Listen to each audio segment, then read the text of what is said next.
মদিনার বাজার। পরন্ত বিকেলে একজন খদ্দের এসে দাঁড়ালেন একজন সাহাবার দোকানে।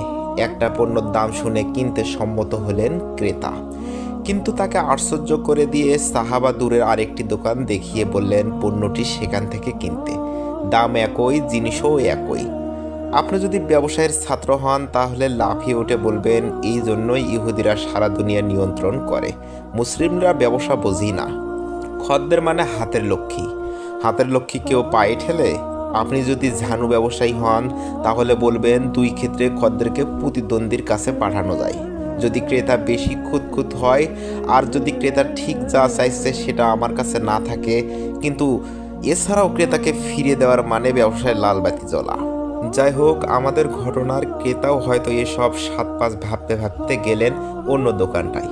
পণ্যটা কিনে ফেরত আসলেন প্রথম দোকানে। সাহাবা তখন অন্য আরেকজন খদ্দেরের সাথে কথা বলছেন। এটাই আল্লাহর বিধান। যত টাকার বিক্রি হওয়ার কথা ছিল তত টাকায় বিক্রিই হবে। এটাই আল্লাহর দেওয়া রিজিক। যা আসার কথা ছিল তা আসবেই। মাঝখান থেকে আমাদের পরীক্ষা হবে। সেই রিজিক টপকে গিয়ে আমরা কি হালালে সন্তুষ্ট থাকলাম নাকি হারামের ডুবে গেলাম? সাহাবা জিজ্ঞেস করলেন ক্রেতাকে, পাওনি তোমার জিনিস? পেয়েছি, কিন্তু আমি অন্য একটা জিনিসের জন্য এসেছি। কি?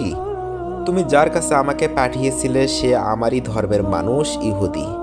আমরা তোমাদেরকে পছন্দ করি না, কিন্তু তুমি একজন ব্যবসায়ী হয়ে প্রতিদ্বন্দ্বীর কাছে আমাকে পাঠালে। মুসলিম হয়ে একজন ইহুদি ব্যবসায়ীর সুযোগ করে দিলে কেন?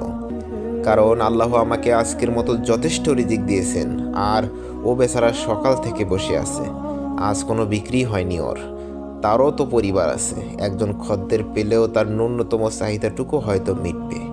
ক্রেতাটি হতবাক হয়ে ভাবল, যে ধর্মের মানুষের কল্যাণের কথা এভাবে মানুষকে ভাবতে শেখায় সেটা সত্য বই মিথ্যা হতে পারে না।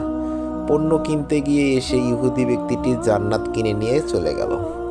ইসলাম কিন্তু এভাবেই পৃথিবীতে ছড়িয়েছে, তাত্ত্বিক আলোচনার মাধ্যমে না, জীবনে প্রতিফলনের মাধ্যমে। সাহাবারা হার্ভার্ড বিজনেসের স্কুলের ছাত্র ছিলেন না, তারা রাসূল সাল্লাল্লাহু আলাইহি ওয়াসাল্লামের মসজিদের নববীর ছাত্র ছিলেন। তাদের অভিধানে মনোপলি, কম্পিউটার, গ্রোথ কার্ভের মতো কঠিন সব ধারণা ছিল না। তারা এই পৃথিবীতে আল্লাহর দেওয়া রিজিক তারা বান্দাদের সাথে ভাগ করে নিতেন।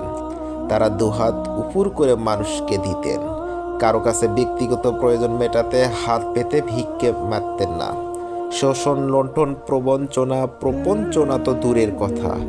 এই ইসলাম মানা, একে সমাজে পূর্ণ প্রতিষ্ঠা করে ন্যায় বিচার ফিরিয়ে আনা যদি মধ্যযুগের প্রত্যাবর্তন করে 1300 বছর পিছু হাঁটা হয় তাহলে মন্দ কি?